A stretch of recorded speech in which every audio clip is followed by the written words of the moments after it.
Glória a Deus, irmãos. Então nós vamos dar continuidade à nossa série, que nós começamos semana passada, a série que nós temos intitulado Vida na Vida, e hoje nós vamos dar início ao segundo episódio, vamos colocar assim, dessa série. Vida na Vida, que o texto base vai ser lido em João, capítulo 11, do versículo 1 ao versículo 38. Aleluia.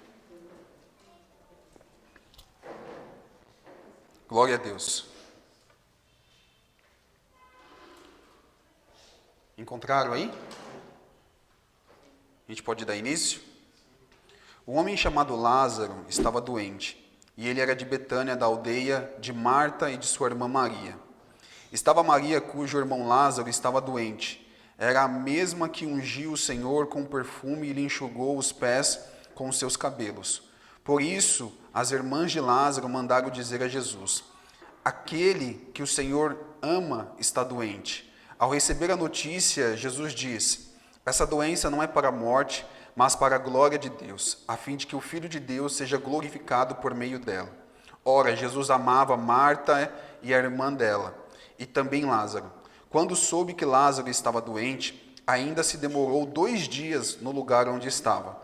Depois disse aos seus discípulos: vamos outra vez para a Judéia. Os discípulos disseram: mestre, ainda há pouco os judeus queriam apedrejá-lo, e o Senhor quer voltar para lá? Jesus respondeu: não é verdade que o dia tem 12 horas? Se alguém andar de dia, não tropeçará porque vê a luz deste mundo, mas se andar de noite, tropeçará porque nele não há luz?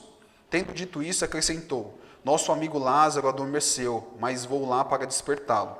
Então os discípulos disseram: Senhor, se dorme, está salvo. Jesus falava da morte de Lázaro, mas eles pensavam que tivesse falado do repouso do sono. Então Jesus lhe disse claramente: Lázaro morreu. Por causa de vocês me alegro de que não estivessem lá, para que vocês possam crer. Mas vamos até ele. Então Tomé, chamando Dídimo, disse aos outros discípulos: vamos também nós para morrer com o mestre. Quando Jesus chegou, encontrou Lázaro já sepultado havia 4 dias. Ora, Betânia ficava mais ou menos 3 quilômetros de Jerusalém. Muitos dos judeus vieram visitar Marta e Maria, a fim de consolá-las por causa do seu irmão. Marta, quando soube que Jesus estava chegando, foi encontrar-se com ele. Maria, porém, ficou sentada em casa. Então Marta disse a Jesus, quando encontrou: Senhor, se estivesse aqui, o meu irmão não teria morrido. Mas também sei que mesmo agora, tudo o que o Senhor pedir a Deus, Ele concederá. Jesus disse a ela: o seu irmão há de ressurgir.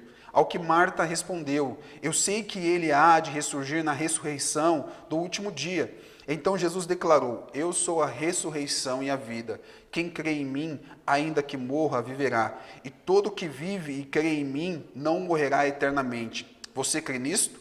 Marta respondeu: sim, Senhor. Eu creio que o Senhor é o Cristo, o Filho de Deus que devia vir ao mundo.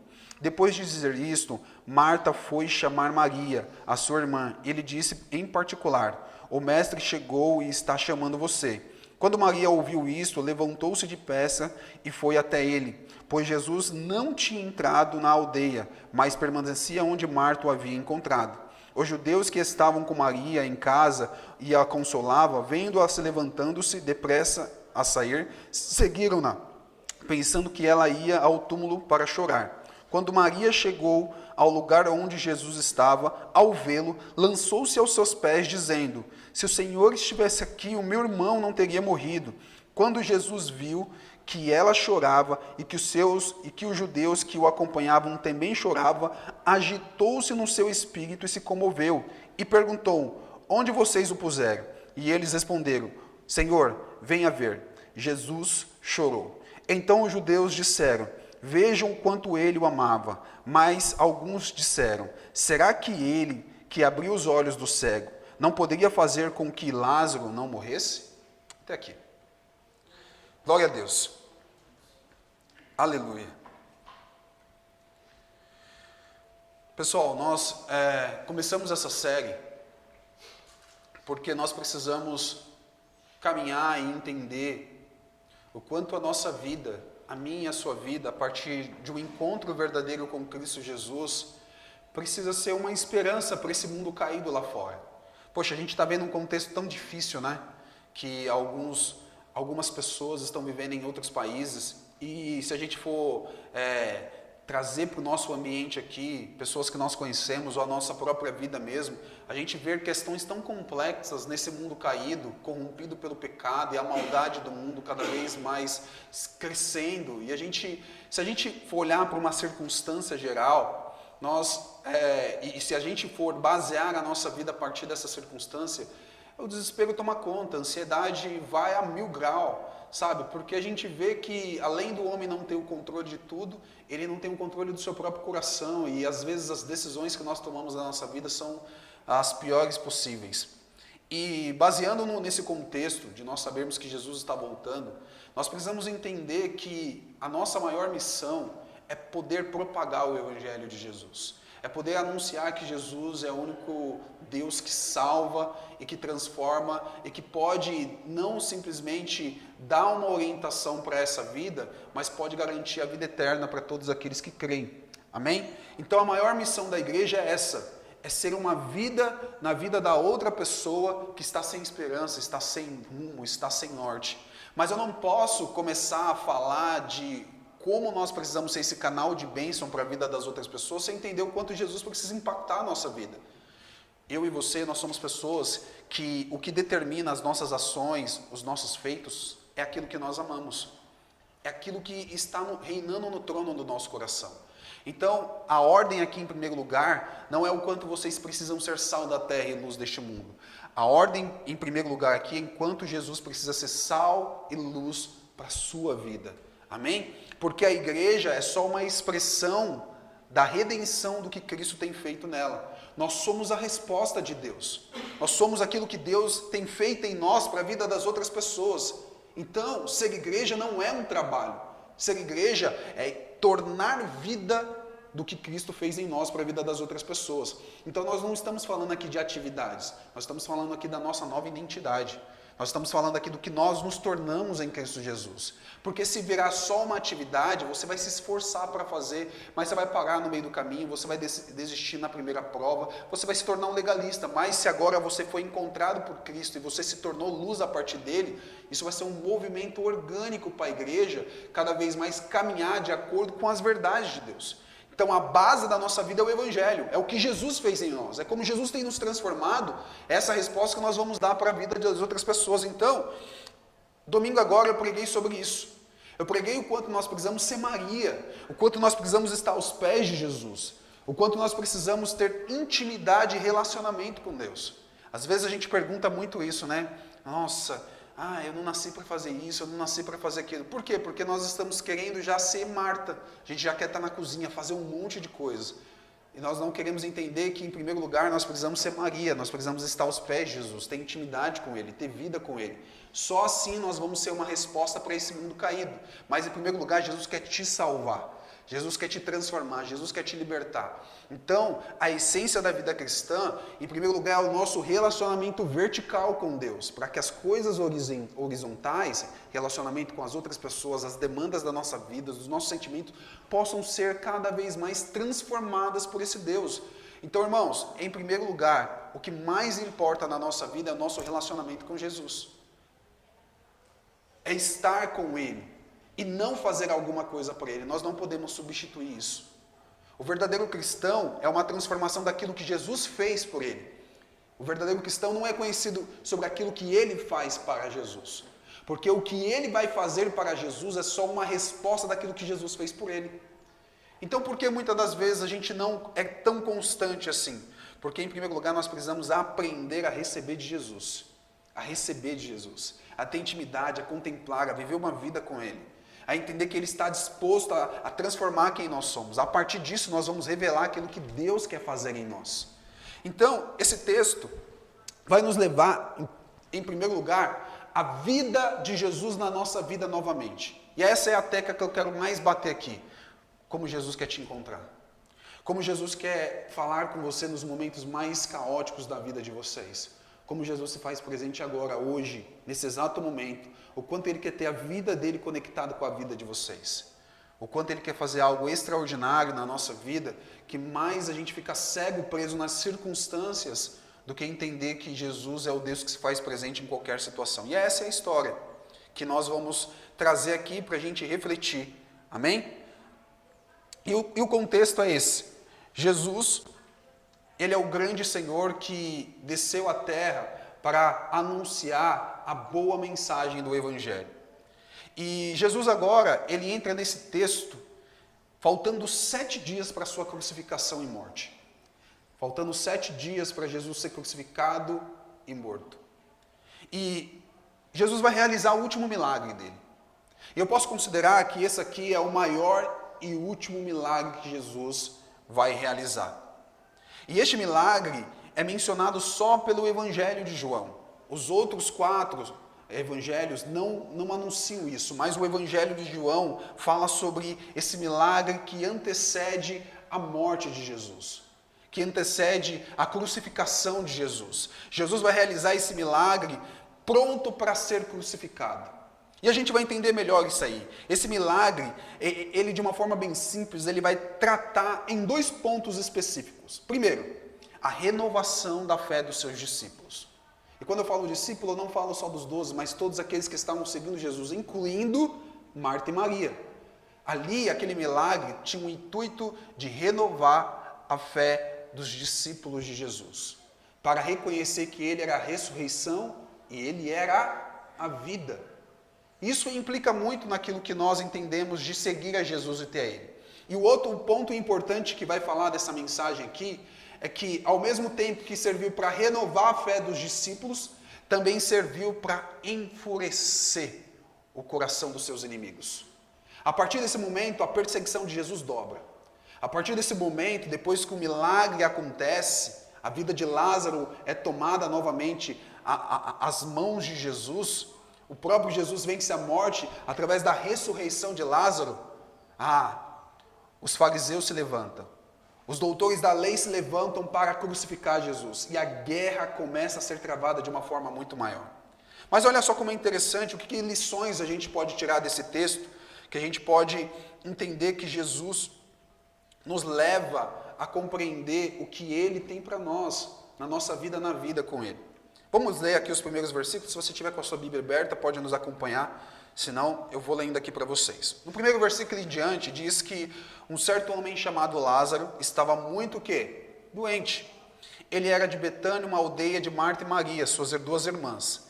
Esta Maria, cujo o irmão Lázaro estava doente, era a mesma que ungiu o Senhor com um perfume e lhe enxugou os pés com seus cabelos. Irmãos, quando aconteceu isso aqui, Marta não tinha ainda, Maria não tinha enxugado os pés de Jesus, só que como já tinha tudo acontecido, era o tempo que ele estava escrevendo.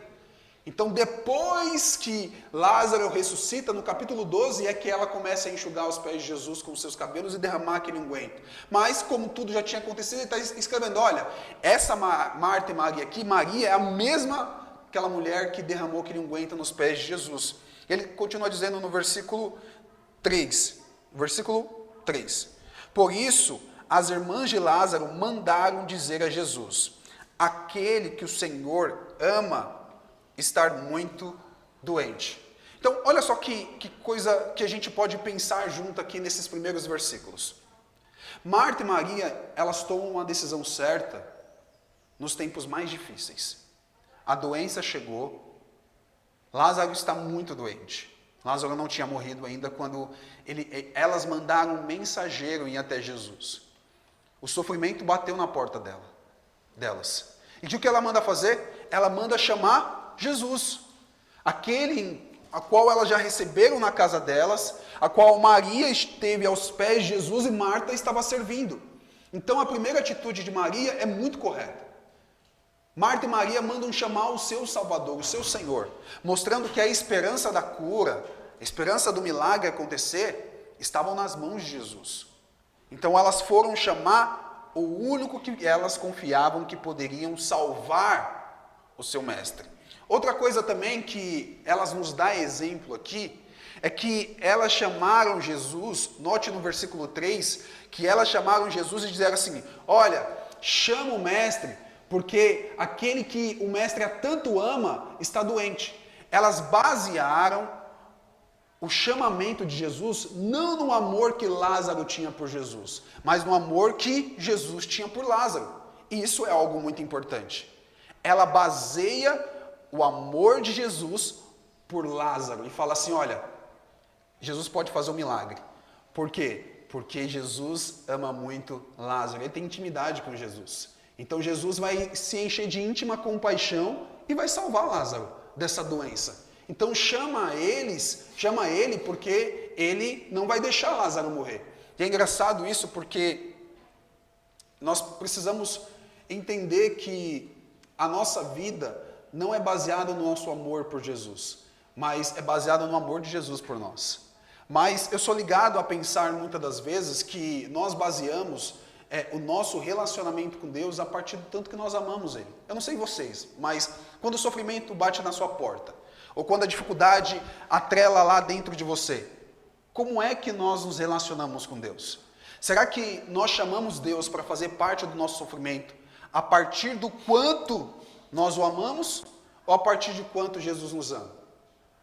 Talvez a gente não para pensar nisso, Sr. Wilson, mas talvez a gente muitas das vezes fala assim, ai, Deus não vai me ouvir.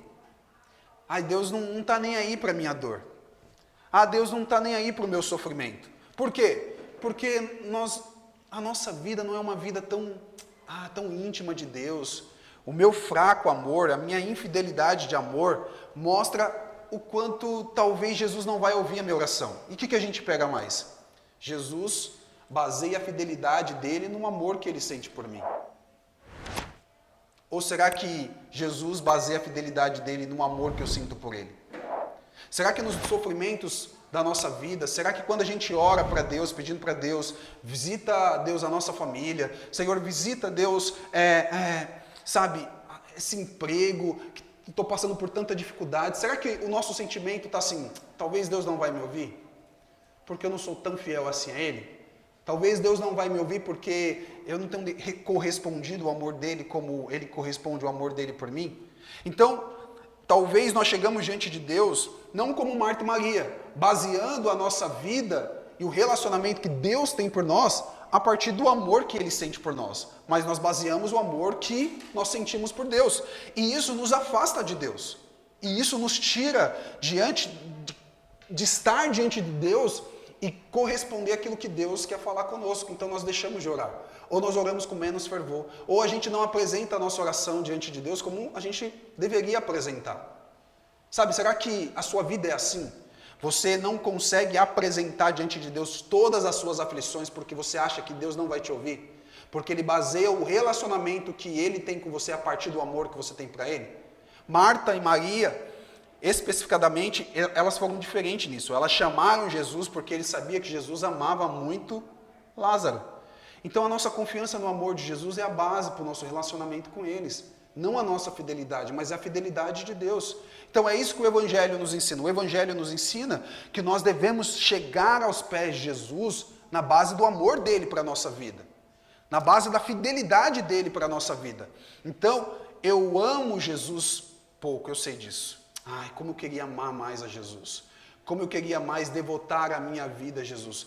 Como eu queria colocar a minha vida diante de Jesus com mais retidão, com mais profundidade. Mas eu não consigo. Mas a minha... Pode apagar todas as luzes, não. Apaga. Aí, ó. Apagou, né? Não tem problema, não. Não, tá bom, pode deixar assim, não tem problema. Pelo menos não toma atenção de ninguém, né? Então, irmãos, a primeira coisa que Maria e Marta nos ensinam aqui é onde está baseado o nosso relacionamento com Deus. Tem que ser no amor dele. Você é amada por Deus? Você é amado por Deus? E o quanto você sente do amor dele? E esse amor não é atrelado na forma como nós correspondemos a ele, mas a forma como ele correspondeu o amor dele para a nossa vida. Você sente que você é amado por Deus? Você sente que você é amada por Deus? Ou nós ainda atrelamos a nossa vida a partir do que as outras pessoas nos oferecem? Sabe por quê? Muitas das vezes nós não nos sentimos amados por Deus, porque ainda a forma como nós nos relacionamos com outras pessoas é a partir do que ela pode nos oferecer. Então, quais são as pessoas que mais você ama? são as pessoas que mais entregam para vocês. A pessoa que mais entrega para você é a pessoa que você mais ama. E quais são as pessoas que você menos ama? São as pessoas que menos entregam para vocês. E a gente pensa que Deus é assim. Só porque eu não entreguei muito para Deus, só porque eu não me dediquei muito para Deus, Ele me ama pouco. Ele ama mais o Wellington, porque o Wellington prega todos os domingos, o Wellington jejua mais, o Wellington está na casa de Deus todos os dias, o Wellington oferta mais, então Deus ama mais o Wellington, Deus sorri mais para o Wellington, Deus tem uma afeição mais para o Wellington, porque nós atrelamos o amor de Jesus na base do nosso amor por Ele. Então é por isso que eu não chego diante de Deus com ousadia para pedir.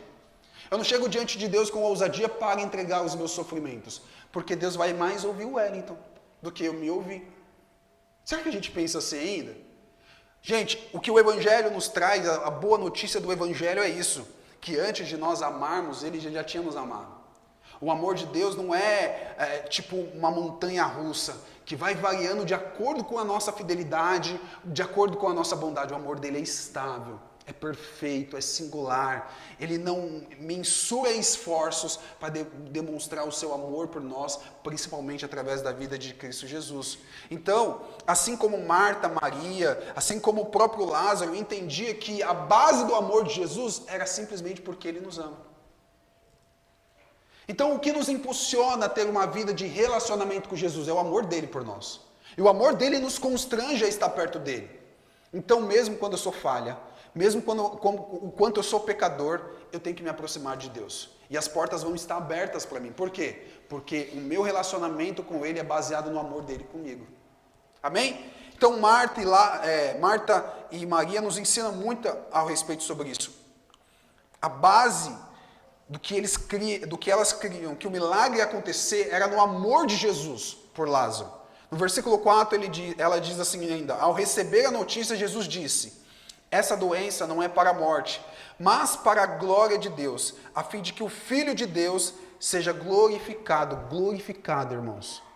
Eu acho que está mais caindo aqui do que... Mas a gente vai se acostumando, né? Vai melhorando. Tecnologia a gente vai aprendendo, né? A fim de que o nome de Deus seja glorificado por meio dessa situação. Irmãos, uma coisa que é interessante aqui, que nós podemos afirmar, é que todas as coisas contribuem para o bem daqueles que amam a Deus. Mas nós não podemos afirmar que todo sofrimento se transformará em benefício aqui nessa terra. Mas é absolutamente certo do que a palavra de Deus nos ensina, é que todos os amigos de Jesus e todos aqueles que fazem parte da família de Jesus, que todos o sofrimento que nós passamos aqui resultará em um bem eterno e também para a glória de Deus. E é isso que nós precisamos compreender aqui. Por mais que Jesus amava Lázaro, Ele permitiu o sofrimento. Ele permitiu a dor. E nós não podemos afirmar, irmãos, que todos os sofrimentos que a gente passa resultarão em um bem, em um benefício aqui nessa terra. Qualquer pastor que falar assim: não, irmão, esse sofrimento que você está passando é porque a bênção vai vir dobrada. É que se você está passando por essa questão financeira aí, é que quando Jesus atuar, nossa, chuvas de dinheiro vai cair na sua vida.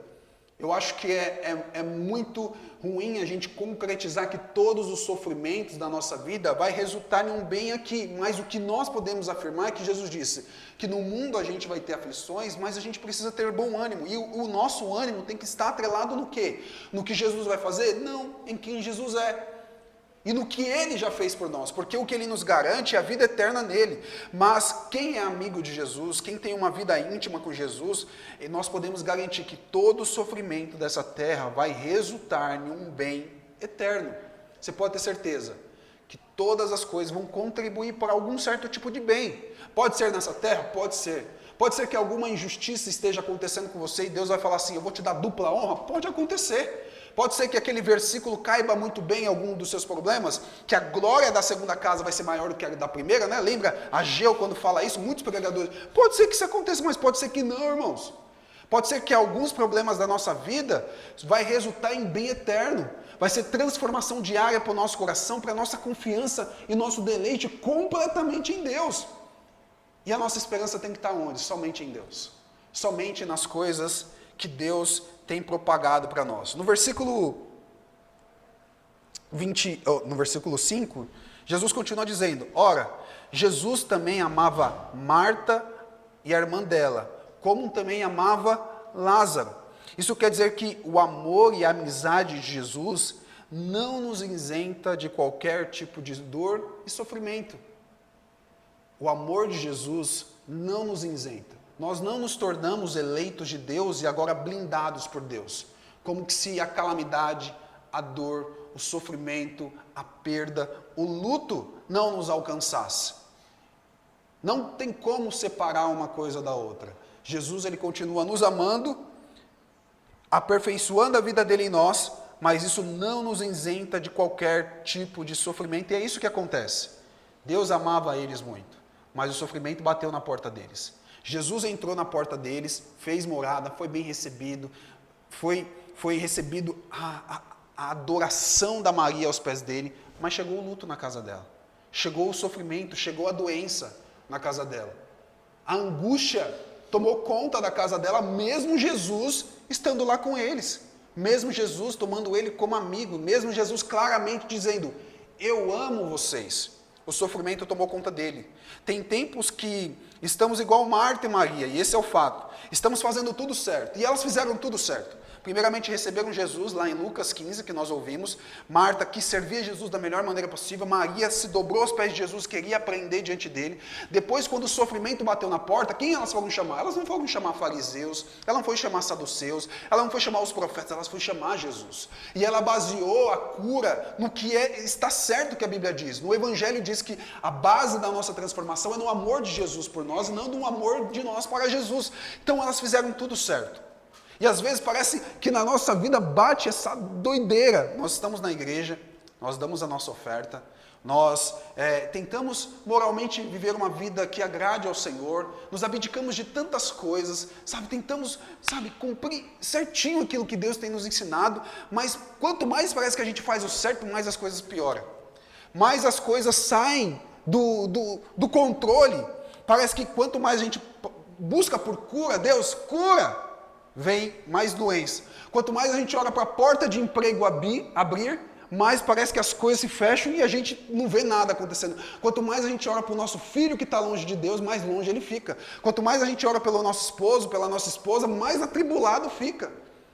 Parece uma questão andúbia de colocar diante da aflição de um Deus que está conosco, e parece que a situação piora. E aqui é um relato que a Bíblia nos mostra que aconteceu com 3 pessoas que ele amava muito. O sofrimento chegou, a dor chegou. E a dor chegou de tal forma que elas ficaram angustiadas, chorando diante de dias. E assim parece que é conosco também, irmãos. Mesmo fazendo a coisa certa, a enfermidade, as perdas, o prejuízo, o luto, batem na nossa porta. E às vezes fica por certo tempo. Fica por certo tempo. E qual é o resultado disso? Muita tristeza, muita angústia. E queremos alívio, e queremos que cesse tudo isso. E muitas das vezes nós vamos à pessoa certa, a Jesus, pedir para que essas coisas acabem. Queremos, às vezes, nos levantar, mas nos afundamos cada vez mais. E o que diante disso Jesus nos ensina através dessa parábola? Olha só como Jesus vai caminhar para essa profunda tristeza de pessoas que ele ama. No versículo 6 ele diz: quando soube que Lázaro estava doente, ainda demorou 2 dias no lugar onde estava. É isso que a Bíblia diz. A Bíblia diz que depois que ele soube do sofrimento de Marta e de Maria, que Lázaro estava doente, ele demorou 2 dias ainda. 2 dias no seu local. Eu fico pensando o que Jesus estava fazendo, Sr. Wilson, nesses 2 dias. 2 mulheres que ele sabia que estava angustiada, sofrendo, que estava ali, passando por uma situação horrível, luto dentro da sua casa. E Jesus fica mais 2 dias, Magdiel, onde ele estava. Eu fico imaginando Jesus. Não sei se vocês começaram a assistir The Chosen, mas eu indico para vocês, mas talvez Jesus estava fazendo exatamente o que ele estava fazendo em The Chosen. Enquanto os discípulos de Jesus estavam pensando que ele deveria curar, fazer prodígios e maravilha, ele estava lá brincando com as crianças. Ele estava lá ouvindo o que as crianças estavam falando. Estava lá jogando um joguinho com as crianças. Talvez ele estava dando atenção para outras pessoas. Ele soube, o mensageiro chegou até Jesus dizendo, ó, aquele a quem tanto ama, está morrendo, meu filho, corre para a Judéia, corre para Betânia, vai lá fazer a cura acontecer, porque Marta e Maria, a quem você tanto ama também, está sofrendo muito. Jesus, tá bom, muito obrigado pela informação. Peraí, o que nós estávamos fazendo aqui mesmo? Nós estávamos construindo alguma coisa, sei lá, fazendo alguma coisa. Jesus volta a não sei fazer o que em 2 dias. Eu fico me perguntando também como é que os discípulos, ouvindo o que estava acontecendo, se perguntavam a respeito de Jesus, né? Porque quando eu estava assistindo The Chosen, eles ficavam assim, eita, Jesus vai curar agora, Jesus vai fazer um milagre. Jesus estava ali, fazendo coisas normais, seculares, de um ser humano normal. Eu imagino o coração dos discípulos. Falei, eita, Jesus está aqui, eu nem vou perguntar nada para ele. Porque se Jesus está sabendo que eles estão sofrendo e quer ficar aqui, pensa, passa um dia. Aí Jesus está lá, vamos fazer outra coisa, vamos passar em tal lugar, eu preciso passar na casa do fulano, na casa do ciclano, vamos visitar. Enquanto os discípulos falam, rapaz, mas Lázaro pode estar morto já. Lázaro pode estar morto. E Jesus não ama tanto ele, por que Jesus não vai? Porque nós precisamos compreender isso, irmãos. Nós servimos um Deus soberano. Nós servimos um Deus que não trabalha no nosso tempo. O nosso tempo é um tempo limitado. É um tempo onde nós vivemos a base da circunstância, mas o nosso Deus é acima de tudo isso. O tempo de Deus é conhecido como tempo Kairos, onde Deus está sobre todas as coisas, e nada pega Deus desapercebido, porque o Deus do passado já é o Deus do presente e o Deus do futuro, diferente da nossa consciência limitada. Enquanto nós estamos aqui clamando, Deus me socorre, Deus é agora, tem que ser agora, porque se não for agora eu vou morrer, se não for agora não vai acontecer, e Deus está lá, na tranquilidade dele, sabendo que você já ia passar por tudo isso, sabendo das aflições e dos problemas que você ia enfrentar, e Deus ainda continua a sua vida tranquilamente, porque nada foge do controle de Deus. Aqui está nos ensinando que o sofrimento não passa desapercebido. Deus sabe exatamente tudo o que você iria passar. E isso não muda uma vírgula do plano dele. Jesus não foi aquele que, eita, Marta, Maria está sofrendo, o irmão Lázaro, vamos correr, gente, pega os carros, pega os bois, vamos correr, porque vai dar tempo para salvar ainda, porque talvez ele está enfermo e vai morrer. Não, nada pegou Deus de surpresa. Deus sabia exatamente o sofrimento que eles estavam passando. Então nós temos que pensar, irmãos, que o Deus que nós servimos é um Deus que nós temos que chegar diante dele, não com um Deus que foi pego de surpresa, mas chegar diante de um Deus falando assim, Senhor, eu não sei porque eu estou passando isso. Eu não sei por que tantas aflições, eu não sei por que essas injustiças acontecem na minha vida, eu não sei talvez porque tantos B.O.s têm acontecido em mim, mas em Ti eu confio. Tu sabes exatamente, se o Senhor sabe que eu tenho passado por isso, me ensina a confiar no Senhor. Me ensina a dar uma resposta de louvor e adoração por tudo aquilo que o Senhor é e pode fazer na nossa vida. Porque a maioria dos problemas que nós temos, irmãos, eu posso dizer isso claramente, é para nos aproximar de Deus. É para nos colocar mais aos pés de Jesus. E a gente está pensando que Deus quer resolver um problema lá fora, enquanto Jesus quer resolver um problema aqui dentro. Talvez você está longe de Deus, afastado de Deus, distanciado de Deus, porque é tantos problemas, eu tenho que correr atrás disso, eu tenho que correr atrás daquilo. Aí o que Deus faz? Ele piora tudo. Porque Ele é Senhor sobre todas as coisas e que Ele quer ser Senhor sobre a sua vida também. Então, se a situação está piorando, nós não devemos simplesmente clamar a Deus para que Ele resolva a situação. Mas é um Deus que quer que nós nos aproxime dEle, para que a gente possa reconhecer quem realmente Ele é. E que Deus está muito mais preocupado não em resolver seu problema circunstancial, mas Ele está preocupado com a sua vida eterna. Aonde você vai morar e passar a sua eternidade. Então o que Deus quer revelar no meio dos nossos sofrimentos é a nossa dependência sobre Ele, é o quanto nós vivemos para Ele. No versículo 7 em diante, Ele diz assim, depois disse aos seus discípulos, vamos outra vez para a Judéia. Os discípulos disseram, mestre, ainda há pouco os judeus queriam apedrejá-lo, e o Senhor quer voltar para a Judéia? Talvez, agora nós entendemos porque os discípulos ficaram na moita. Talvez eles estavam pensando, Jesus está com medo. Jesus está 2 dias aqui, porque Jesus tem medo de morrer, tem medo de ser apedrejado. É um Jesus que, ele não vai, eu nem vou falar nada. Mas talvez os discípulos estavam pensando, Jesus está com medo, Jesus está esperando as coisas esfriarem mais um pouco lá na Judéia, que fica a 3 quilômetros de Jerusalém, eles estão perto, podem vir e matar Jesus, então Jesus está aqui só na moita, esperando o tempo certo de ir lá. Talvez esse era o pensamento de Jesus, mas Jesus respondeu, na verdade, olha só que interessante, versículo 9, Jesus respondeu, não, é verdade que o dia tem 12 horas, e se alguém anda de dia, não tropeça, porque vê a luz do mundo. Versículo 10, mas se andar de noite, tropeça, porque nele não há luz. Jesus começa a dar um ânimo para os discípulos, porque os discípulos pensou, Jesus talvez está aqui porque ele está receoso de ir para Jerusalém, porque ele tem medo de ser apedrejado. E é isso que eles fazem. Para defender o seu mestre, ele diz, olha, é melhor a gente não ir, porque talvez lá você vai ser apedrejado, você pode ser até morto. E ele diz, olha, quantas horas tem um dia? Não tem 12?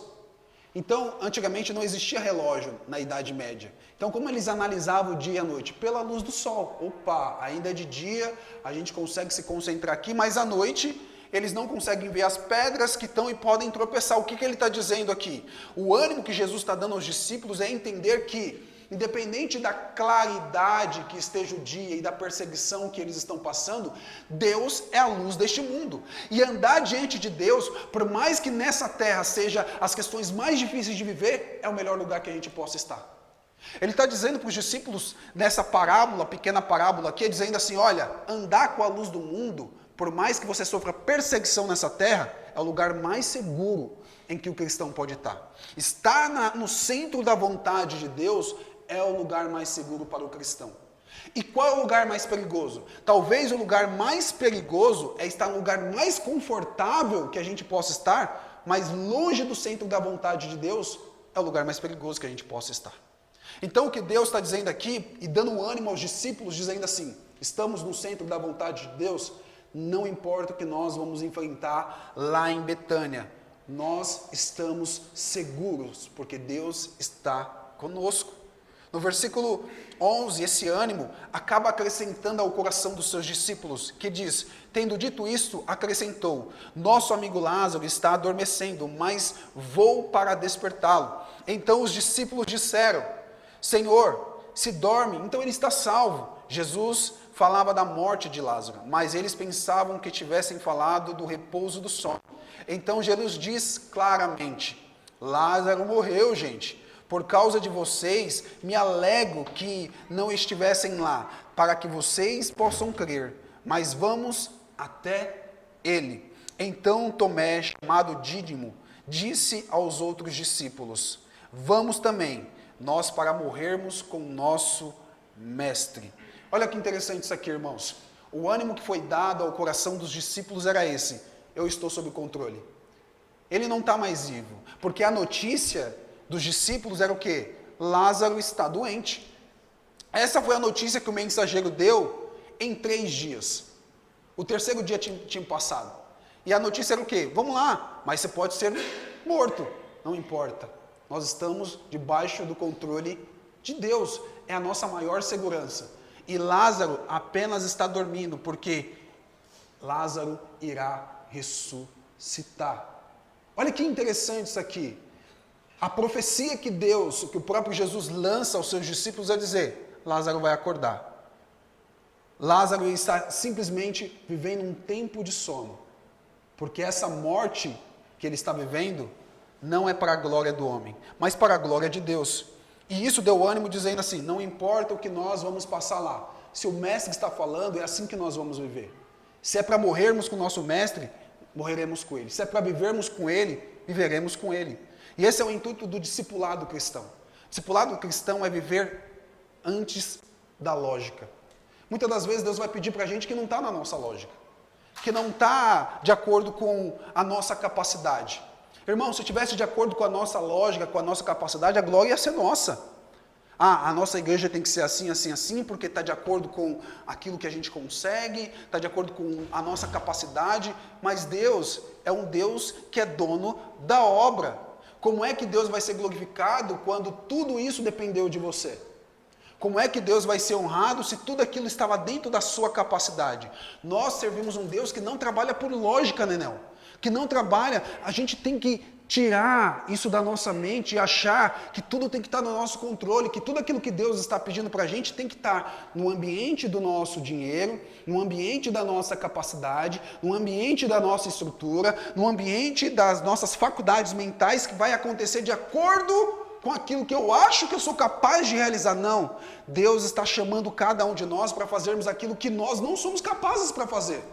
Deus quer realizar no meio de nós aquilo que eu e você nós não temos estrutura, nós não temos talento, nós não temos condições de realizar. Nós precisamos viver crendo que Deus vai realizar milagre, não a partir do que nós podemos oferecer, mas a partir de quem Ele é. É isso que Ele está dizendo, nós vamos porque uma palavra foi liberada, o morto vai ressuscitar. E nós vamos debaixo dessa palavra, nós vamos debaixo desse anúncio, é assim que o cristão tem que viver. Nós não trabalhamos por lógica, nós não trabalhamos por situações bem organizadas e modeladas, nós trabalhamos por fé, irmãos. E a vida exige muita fé. Sabe o que nós temos deixado de crer? Que Deus está conosco, que Deus não perdeu o controle, que Ele está ainda controlando todas as coisas. O que nós temos deixado de muitas das vezes agir por fé?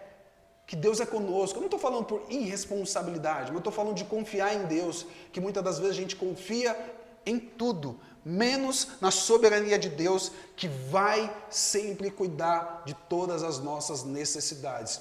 Quantas coisas nós temos abandonado Deus para fazer coisas que Ele poderia cuidar da gente. Irmãos, quantas coisas, irmãos, quantas coisas.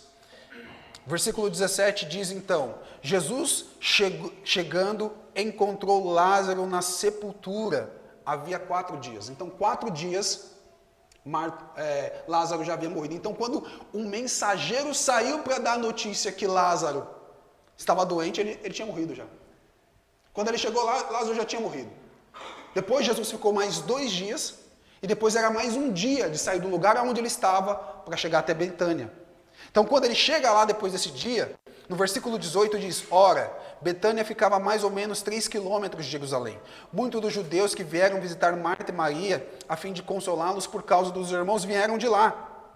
Marta, quando soube que Jesus estava chegando, foi encontrar-se com ele. Maria, porém, ficou lá sentada em casa, chorando. Então Marta disse a Jesus, Senhor, se o Senhor estivesse aqui, o meu irmão não teria o quê?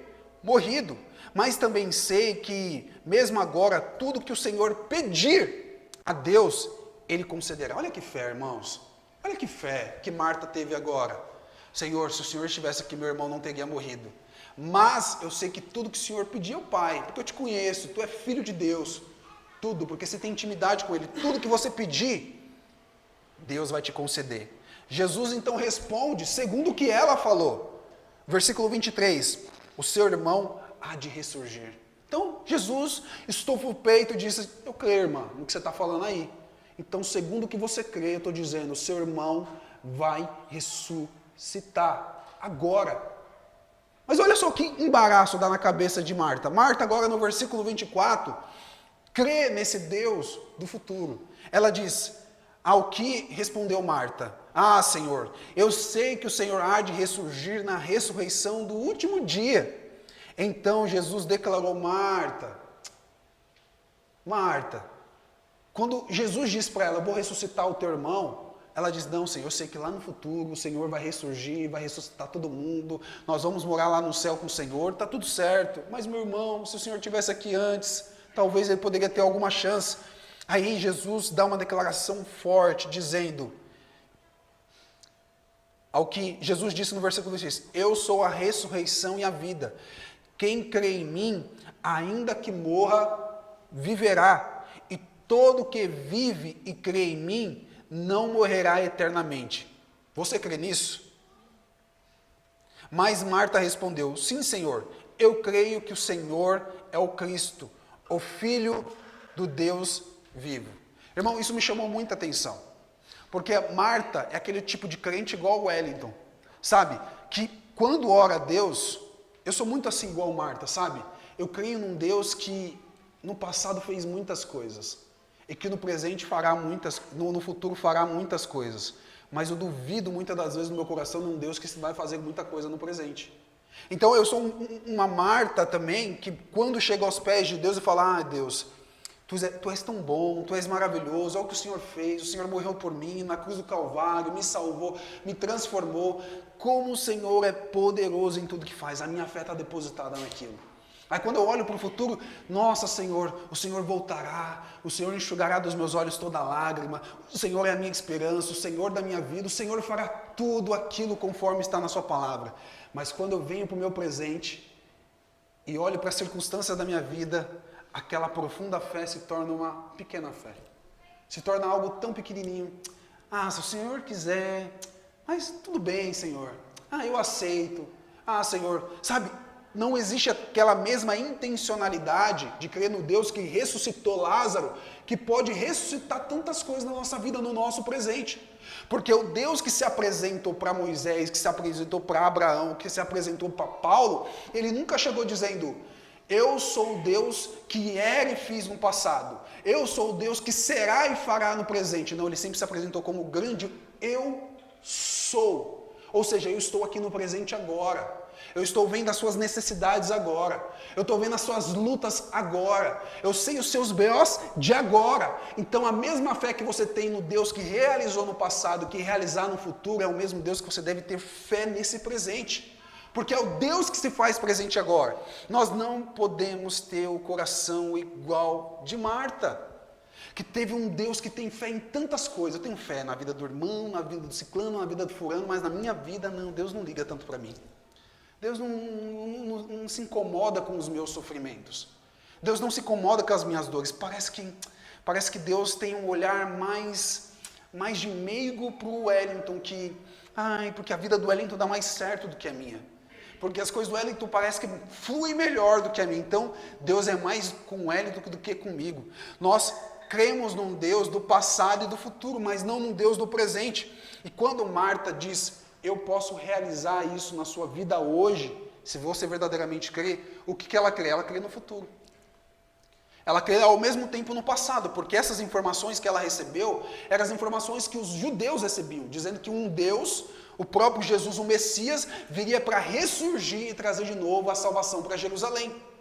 Então, nós precisamos, irmãos, colocar o nosso coração e tudo aquilo que acontece na nossa vida crendo no Deus do presente. Gente, nós colocamos tantas coisas em oração que parece que muitas delas vão piorar, não é verdade? É o que eu disse aqui há pouco tempo atrás. Nós oramos pelos nossos filhos e parece que a situação piora. Nós oramos pelo nosso casamento e a situação parece que cada vez mais... Nossa, só Deus na causa. Nós oramos pelos nossos familiares, para a salvação dos nossos amigos, e parece que cada vez mais eles estão perdidos. Então nós oramos e falamos assim, tu és o Deus do futuro, tu és o Deus do passado, mas nós não cremos que Deus é o Deus que realiza milagres no presente. Nós precisamos entender que o Deus que nós servimos, a cada um de nós que estamos aqui, se nós tivermos fé nele, verdadeiramente fé nele, que ele pode realizar no tempo dele, na hora certa dele, ele vai chegar, e a última palavra sempre vai ser dele. E é aí que tem que estar a nossa esperança. A nossa esperança não tem que estar na iniquidade daqueles que nós temos orado. A nossa esperança não tem que estar nas questões difíceis da vida que tem nos apresentado. A nossa esperança está no Senhor, que se diz Emanuel. O que quer dizer Emanuel? O Deus conosco. O Deus que se faz presente agora. E não é um Deus que só está presente, é um Deus que se compadece das nossas aflições. E isso muda tudo. Ou pelo menos tinha que mudar tudo. É um Deus que se compadece de mim. É um Deus que verdadeiramente sente as minhas aflições. É um Deus que também carrega as minhas dores. E é por isso que as minhas orações é para um Deus que vai trabalhar na minha vida ainda nesse presente. Por isso que nós não desistimos de orar. Por isso que nossa esperança não está na calamidade, na profundidade do que as coisas acontecem nesse mundo, mas um Deus que está aqui conosco hoje, que sabe exatamente o que acontece. Eu quero finalizar dizendo sobre essa vida de Jesus, dessa misericórdia de Jesus sobre a nossa vida, porque no versículo 28, olha só, gente, Marta se apresenta como alguém que conhece a teologia de Jesus da ressurreição. Ela chega diante de Jesus e fala assim: Jesus, eu sei que tu és o Deus vivo. Eu sei que tu és o Salvador. Eu sei que o Senhor vai ressurgir diante dos mortos. Então ela traz conhecimento diante de Deus e Deus responde de acordo com o que Marta estava perguntando para ele. Agora, olha só como Maria chega diante de Deus. Depois de dizer isso, Marta foi chamar Maria, sua irmã. Ele disse em particular: o mestre chegou e está chamando você. Quando Marta ouviu isso, levantou-se depressa e foi até ele, pois Jesus ainda não tinha entrado na aldeia, mas permanecia onde Marta o havia encontrado. Talvez essa questão de deixar Jesus ainda no oculto é mesmo pela questão que muita gente poderia vir, criar um tumulto, algumas pessoas queriam apedrejar, então queriam deixar Jesus ainda num tempo ainda onde ele ia se apresentar para ressuscitar Lázaro. Os judeus que estavam, mas isso tudo foi por água abaixo, né? Porque no versículo 31 diz: os judeus que estavam com Maria em casa e a consolava, vendo-a se levantar depressa e sair, seguiram-na, pensando que ela ia no túmulo chorar. Versículo 32, quando Maria chegou ao lugar onde Jesus estava, ao vê-lo, lançou-se aos seus pés, dizendo... O que ela disse, irmãos? Versículo 32 ainda. Se o Senhor estivesse aqui, o meu irmão não teria morrido. A mesma frase do que Marta. Marta chegou para Jesus e disse isso: se o Senhor estivesse aqui, o meu irmão não teria morrido. Maria, da mesma forma, chega até Jesus e diz: se o Senhor estivesse aqui, meu irmão não teria morrido. Por quê? Porque as duas irmãs estavam juntas. Elas sabiam do poder de Jesus. Elas sabiam que Jesus poderia operar. Às vezes a gente está em casa, eu e minha esposa conversa muito, e eu tenho certeza que às vezes vocês conversam muito entre si, e a gente fala: rapaz, Deus poderia fazer diferente essa situação aqui na nossa vida, né? Deus poderia talvez tratar alguma... A gente trata muito Jesus assim, né? Se o Senhor estivesse nesse momento aqui fazendo de uma forma diferente, as coisas poderiam acontecer totalmente diferente, né? A gente trata Jesus como se ele não tivesse presente ali, sabendo tudo o que estava acontecendo. A gente chama Jesus para fazer parte ali de algo que parece que ele não sabia o que estava acontecendo. E é assim que Marta chega. Se o Senhor estivesse aqui, o meu irmão não teria morrido. Mas teologicamente eu creio na sua ressurreição. Eu creio na sua vida, eu creio na sua salvação. Agora Maria é diferente, Madia. Maria fala a mesma coisa, mas com o coração totalmente voltado para a adoração. Ela não mais questiona. Ela não chega com um peito de pombo dizendo assim: o Senhor é tudo isso, cadê o milagre? Ela chega chorando. Ela chega se despejando aos pés de Jesus. E Jesus tem duas atitudes diferentes, porque Jesus é um ser humano. Jesus tem sentimentos, Madian. Jesus tem emoções, Jesus tem afeto.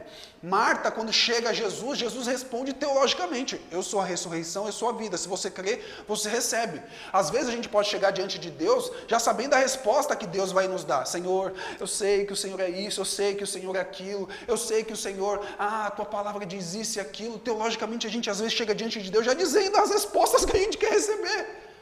Mas Maria nos ensina que Jesus é uma pessoa de afeto, que muitas das vezes a gente não precisa dizer o que a gente já sabe, que a gente já sabe, mas que o nosso coração muitas das vezes está doendo, está sofrendo, sabe que Jesus pode fazer, mas a angústia bateu na nossa casa. O sofrimento chegou, o luto chegou, e o que Deus quer muitas das vezes de mim, de você, não é que nós chegamos de Ele teologicamente dizendo o que Ele pode fazer, mas é nos desabando dizendo o que nós estamos sentindo. E é isso que Maria fez. Marta chega aos pés de Jesus porque isso é forma de humilhação. Marta chega com a mesma frase dizendo: se o Senhor estivesse aqui, meu irmão não teria morrido, e se derrama aos pés de Jesus. A resposta para Marta é o quê? Teologicamente eu vou te responder: eu sou sobre todas as coisas. A resposta para Maria é diferente. Olha a resposta para Maria. Para a mesma pergunta, para a mesma situação.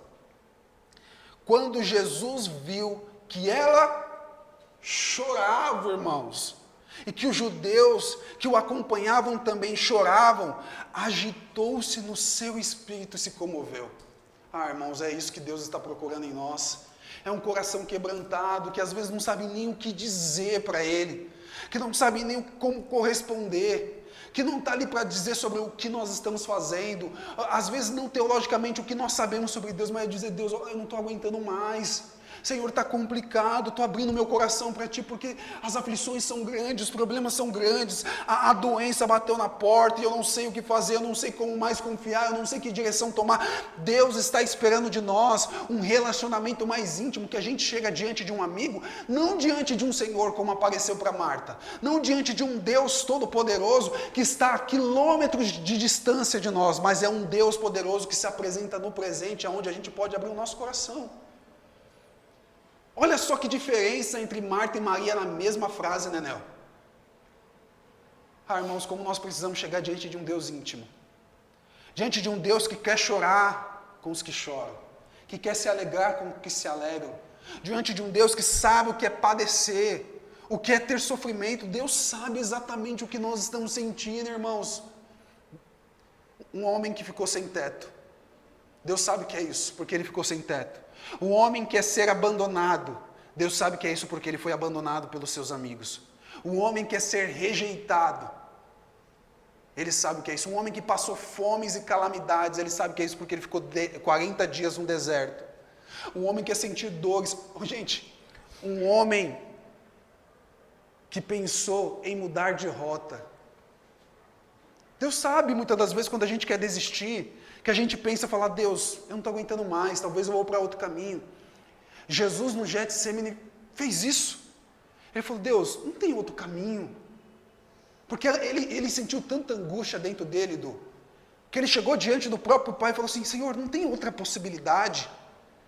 Se for possível de mim, afasta de mim essa dor. É um Deus ser humano, íntimo, que sabe exatamente, Sr. Wilson, as aflições que nós passamos nessa vida. A palavra grega aqui para agitou-se, exatamente quer dizer que ele se irou também, que houve um descontentamento no coração dele. Mas por que isso? Porque ao mesmo tempo ele se comoveu, mas ao mesmo tempo ele se irou. Ele se irou, será com Maria? Será que ele se irou com Marta? Não. A ira de Deus, o descontentamento de Deus foi com a situação da morte, com a situação do sofrimento, com a situação da dor. Você acha que como tem agitado o coração de Deus em ver a nossa vida? Em ver esse sofrimento que está acontecendo em Israel, em outros lugares, quantos países que crianças passam fome e necessidade, como é que o coração de Deus tem agitado e como é que Ele deu um fim em tudo isso? Como é que Jesus deu um fim em tudo isso? Ele sabia que ele precisava se entregar na cruz do Calvário.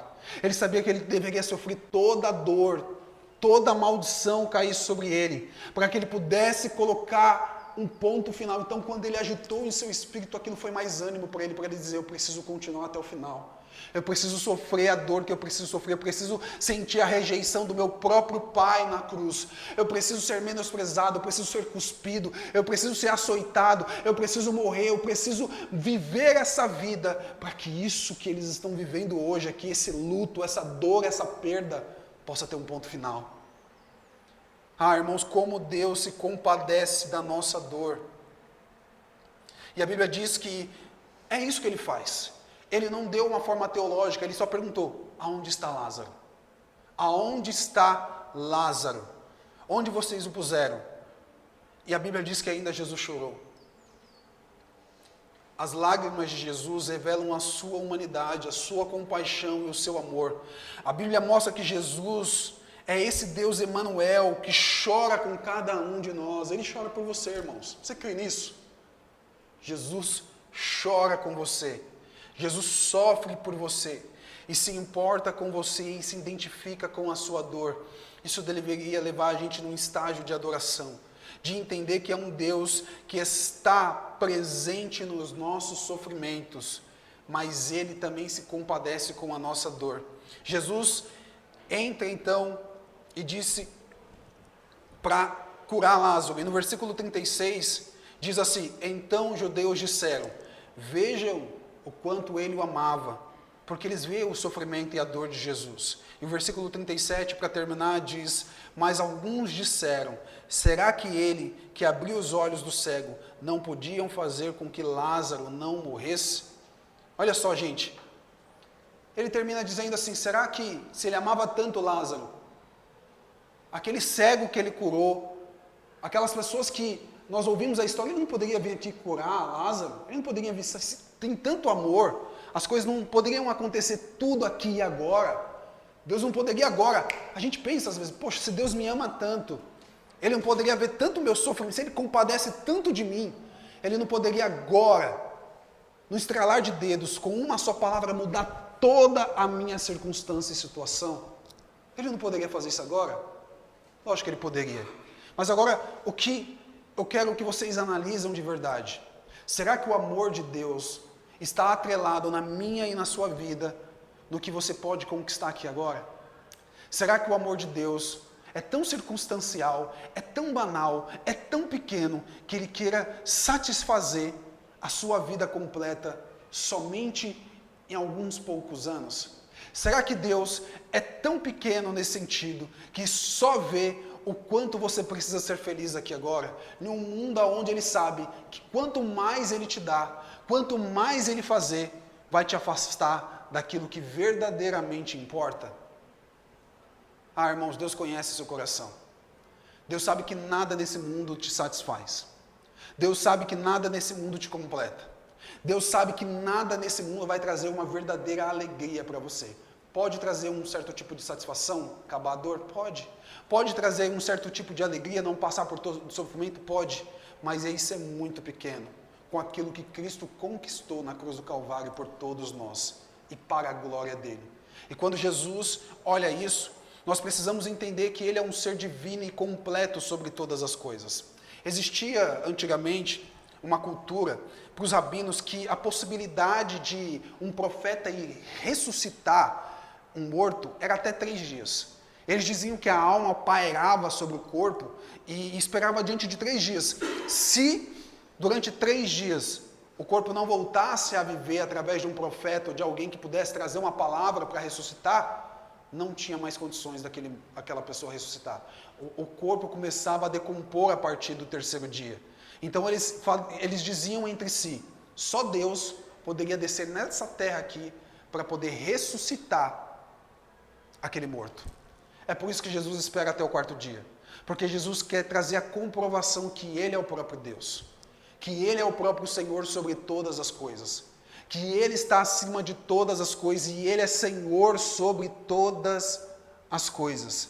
E Ele pode fazer tudo para a sua glória.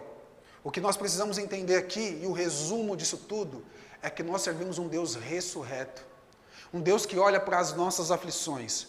Um Deus que olha para as suas dores e se compadece de você. Mas Ele tem nos chamado a nos aproximar dEle. Ele tem nos chamado a sentir a vida dEle a partir de quem Ele é. Olha, enquanto nós estamos buscando um Deus que pode resolver os nossos problemas, Ele está dizendo, eu sou a solução. Porque Ele não diz, eu tenho uma ressurreição. Ele diz, eu sou a ressurreição. Ele não diz, eu tenho uma vida. Ele diz, eu sou a vida. O antídoto para esse mundo não é a questão de resolver as soluções dos sofrimentos dessa terra. Mas o antídoto para esse mundo se chama Jesus Cristo. Jesus Cristo é o que nós precisamos. Jesus Cristo é o que essa humanidade precisa.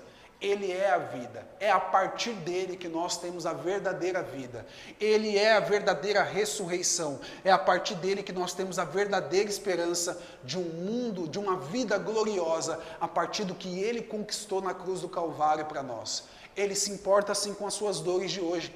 Talvez muitas coisas, se nós chegarmos diante dele como Marta e Maria, ele irá resolver, irmãos. Deus ele tem promessa sobre a nossa vida. Talvez muitas das nossas orações Deus irá cumprir, Deus irá restaurar, Deus irá restabelecer, Deus irá fazer muito mais do que nós imaginamos e nós esperamos, mas muito mais do que isso, muito mais do que essa percepção daquilo que Ele pode fazer nessa terra. É o que Jesus garantiu nos céus. E é ali que deve estar a nossa esperança. E é ali que deve estar o nosso coração, no que já está garantido, no que Ele já nos deu. E é a partir disso que nós nos movimentamos. E é a partir disso que nós confiamos. E é a partir disso que nós vivemos. O nosso Cristo ressurreto, o nosso Deus vitorioso, que está acima sobre a morte, que nem a morte pode detê-lo, que nem as trevas e o inferno pode parar quando Ele opera. E é por isso que nós caminhamos, e é por isso que nós somos sal da terra, e é por isso que nós somos a luz desse mundo, e é por isso que a partir do próximo domingo nós vamos nos influenciar, nós vamos trabalhar para entender por que nós vivemos para a glória de Deus, porque a nossa esperança não está nessa terra, está no nosso Senhor, no nosso Salvador, no nosso Jesus Cristo, que é o nosso amigo e está conosco ao tempo todo. Que Deus abençoe a vida de vocês. Senhor, obrigado por essa oportunidade.